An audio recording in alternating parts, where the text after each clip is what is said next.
ठाकुर का कुआं। नमस्कार। प्रेमचंद्र की एक और कहानी। मैं राजदीप सिंह स्वागत करता हूँ आपका। आइए कहानी शुरू करते हैं। जोखू ने लोटा मुंह से लगाया तो पानी में सख्त बदबू आई। गंगी से बोला, यह कैसा पानी है? मारे बास के पिया नहीं जाता, गला सूखा जा रहा है और तू सड़ा पानी पिलाए देती है। गंगी प्रतिदिन शाम पानी भर लिया करती थी। कुआं दूर था, बार बार जाना मुश्किल था। कल वह पानी लाई तो उसमें बू बिल्कुल न थी। आज पानी में बदबू कैसी? लोटा नाक से लगाया तो सचमुच बदबू आ रही थी। जरूर कोई जानवर कुएं में गिरकर मर गया होगा, मगर दूसरा पानी कहाँ से आए? गंगी ने कहा, ठाकुर के कुएं पर कौन चढ़ने देगा? दूर से लोग डांट बताएंगे। साहू का कुआं गांव के उस सिरे पर है, परंतु वहां भी कौन पानी भरने देगा? कोई तीसरा कुआं गांव में है ही नहीं। जोखू कई दिन से बीमार है। कुछ देर तक प्यास में चुप पड़ा रहा, फिर गंगी से बोला, अब तो मारे प्यास के रहा नहीं जाता। ला, थोड़ा पानी नाक बंद करके ही पी लेता हूँ। गंगी ने पानी न दिया, क्योंकि खराब पानी पीने से बीमारी बढ़ ना जाएगी।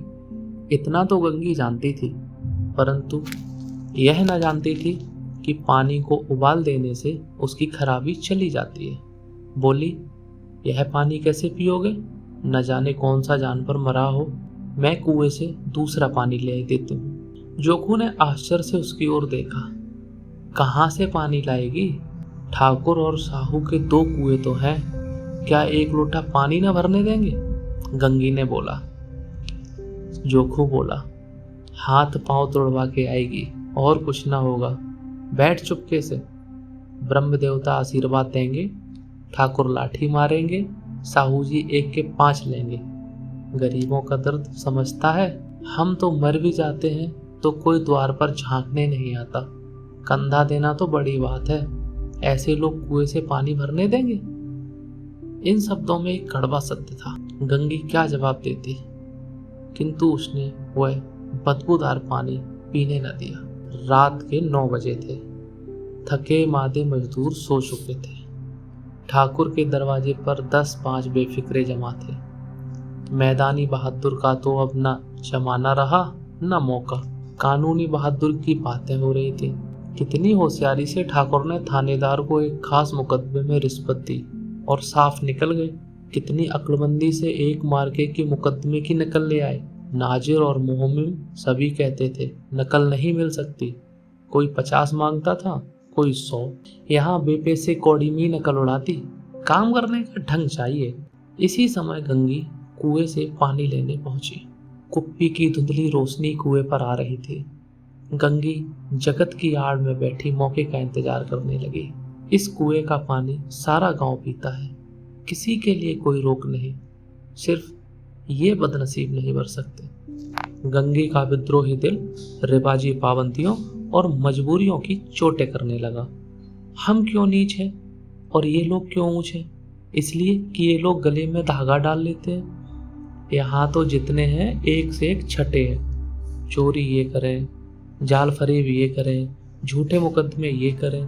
अभी इस ठाकुर ने तो उस दिन बेचारे गडरिये की भेड़ चुरा ली थी और बाद में मारकर भी खा गया।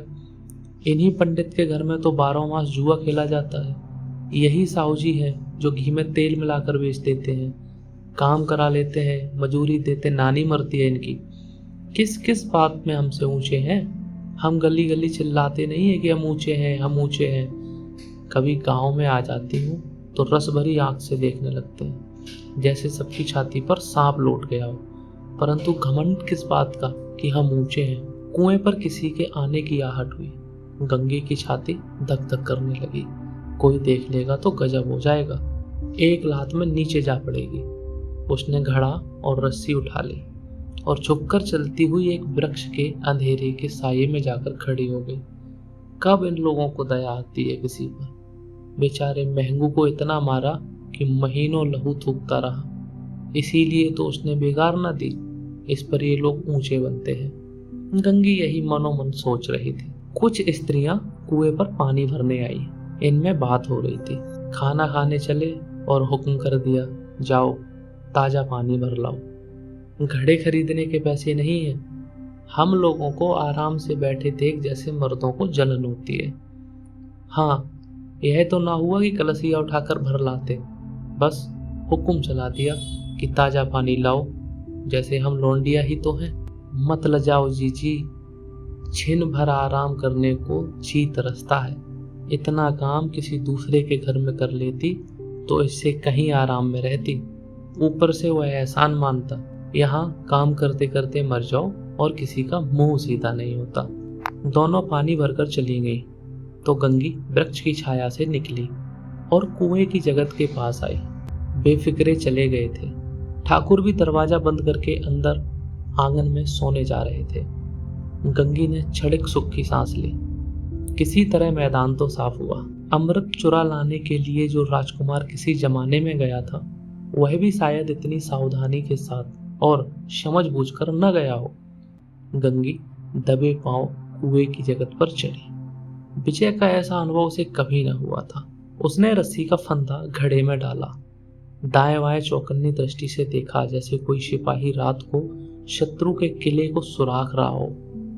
अगर इस समय वह पकड़ ली गई तो फिर उसके लिए माफी या रियायत की रत्ती और उम्मीद नहीं। अंत में देवताओं को याद करके उसने कलेजा मजबूत किया और घड़ा कुएं में डाल दिया। घड़े ने पानी में गोता लगाया, बहुत ही आहिस्ता, जरा भी आवाज न हुई। गंगी ने 2-4 हाथ जल्दी जल्दी मारे। घड़ा कुएं के मुंह तक आ पहुंचा। कोई बड़ा सहजोर पहलवान भी इतनी तेजी से नहीं खींच सकता था जैसे गंगी खींच रही थी। गंगी झुकी कि घड़े को पकड़कर जगत पर रखे। एकाएक ठाकुर साहब का दरवाजा खुल गया। शेर का मुंह इससे अधिक भयानक न होगा। गंगी के हाथ से रस्सी छूट गई। रस्सी के साथ घड़ा धड़ाम से पानी में गिरा और कई क्षण तक पानी में हिलकोरे की आवाज सुनाई दे रही थी। ठाकुर बोला, कौन है, कौन है, पुकारते हुए कुएं की तरफ आ रहा था। गंगी जगत से कूदकर भागी जा रही थी। घर पहुंचकर देखा कि जो खूब लोटा मुंह से लगाए वही मैला गंदा पानी पी रहा है। धन्यवाद। ऐसी ही और कहानियां सुनने के लिए हमारे चैनल को सब्सक्राइब करें। मैं राजदीप सिंह आपसे विदा चाहूँगा।